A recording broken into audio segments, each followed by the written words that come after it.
jemi këtu para zyrës së rregullatorit të energjisë me nënshkrimet që kemi mbledhur nga deputetët e Lidhjes Demokratike të Kosovës, iniciativë e jona në fakt edhe me mbështetje të deputetëve nga parti tjera politike të përfaqësuara në parlament.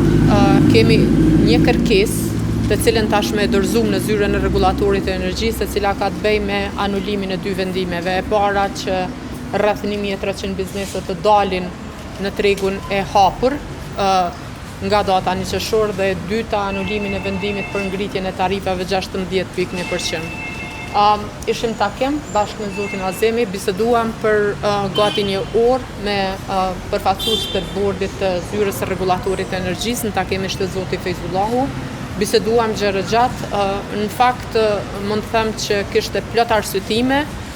Mirë, po nuk është që morëm përgjigje pozitive për shqyrtimin dhe trajtimin e kërkesës. Sipas tyre, një vendim të tillë mund ta shtyjë vetëm qeveria, në këtë rast e Republikës së Kosovës, kushdo që është duke ushtruar detyrën e qeverisë dhe të ministrave, sepse bëhet fjalë për rreth 50 milion euro, domethënë diferencë në çmim e cilat duhet të vijnë nga subvencionimi i buxhetit të shtetit. Përndryshe këta detyrohen që vendimin ta lënë në fuqi dhe nga 1 qershori të kemi pikërisht këtë.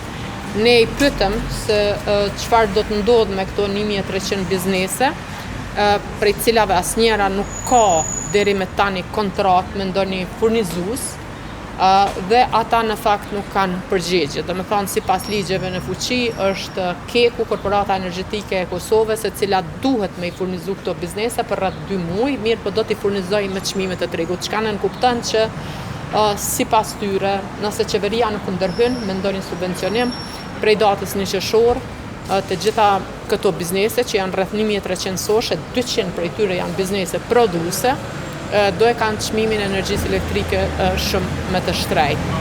Ajo çka ne argumentuam dhe mendojmë që nuk janë pjekur kushtet për implementimin e ligjit për t'i vendosur, sepse me ligj obligohen që në fakt bizneset me mbi 50 punëtorë dhe 10 milion euro qarkullim të vendosen në tregun e hapur. Dhe ajo çfarë ne argumentuam që nuk janë pjekur kushtet për implementimin e këtij ligji dhe të këtij neni në mënyrë specifike është që ne në treg, sa i përket furnizimit me energji elektrike, nuk kemi konkurrencë. Nuk kemi konkurrencë për faktin se janë 19 operatorë, por deri me tani rreth 1300 biznese, sipas shoqatave, odave të biznesit në Kosovë, nuk kanë marrë ofertë prej asnjëris prej tyre përveç Keskos, e cila ka ofertuar te shoqata e prodhuesve çmim 260% më të lartë. Na nuk jemi këtu për të mbrojtur bizneset në mënyrë specifike. Jem për të mbrojtur të gjithë sektorin privat, i cili është aktori kryesor në krijimin e vendeve të reja të punës, dhe më lejoni t'ju them që jemi parazgjithash këtu për t'i mbrojtur konsumatorët, qytetarët e Republikës së Kosovës, sepse ngritja e çmimit ka me rezultu drejt për drejt në nivel tjetër të inflacionit, e cila ka me qenë pa përballueshme. Imagjinoni rrjetet e marketeve dhe rrjetet e tjera, qoftë edhe ato të cilat nuk janë prodhuese. Ata nuk kanë me bart koston e energjisë për vete. Ata do e reflektojnë qysh të nesërmen në ngritjen e çmimeve të produkteve, dhe na duhet me pa, institucionet e Republikës së Kosovës duhet me pa këtë si mbrojtje ndaj qytetarëve të Republikës së Kosovës, për cilët na kemi obligim.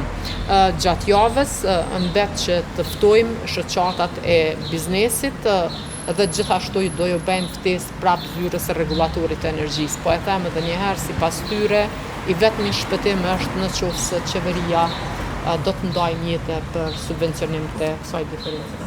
Në fakt, roli i zyrës rregullatorit të energjisë, përveç që është me rregullu tregun, është edhe me siguru konkurrencën në treg, dhe këtë e kërkuar nga kryetari Fejzullahu, për shkak se nga të gjithë operatorët të cilët janë licencuar për furnizim me energji elektrike, vetëm një, dhe në këtë rast Kesko ka dhënë ofertë, të tjerët nuk janë lajmëruar fare, që në kupton se tregu i energjisë elektrike, edhe pse lejon operator ekonomik me kriju shitblerjet e energjisë, nuk është funksional, për atë që ne po kërkojmë se para se të liberalizohet tregu, ta bëjmë tregun funksional në mënyrë që qytetarët dhe prodhuesit kenë mundësi të blejnë energjinë elektrike.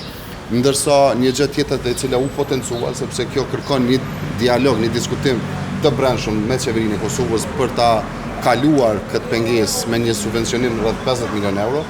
Në këtë takim na u tha që qeveria e Kosovës e ka refuzuar një kërkesë të zyrës rregullatorit të energjisë, pra nuk ka dash të bëj asnjë subvencionim për ngritjen e këtyre çmimeve elektrike, të cilat do të dalin në tregun e lirë të energjisë. Prandaj ne do të kërkojmë gjithashtu nga qeveria në detyrë, nga ata të cilët mbajnë postet, që të reflektojnë për shkak se ky dëm që po i shkaktohet bizneseve do të ketë efekt zinxhiror deri te konsumatori i fundit.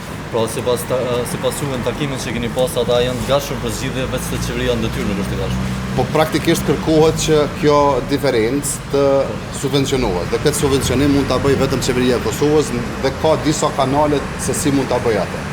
Kur pas që kanë refuzuar kërkesa, ka qenë tash të fundit?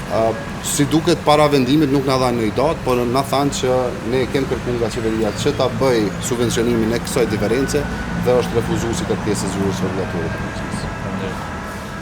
Faleminderit.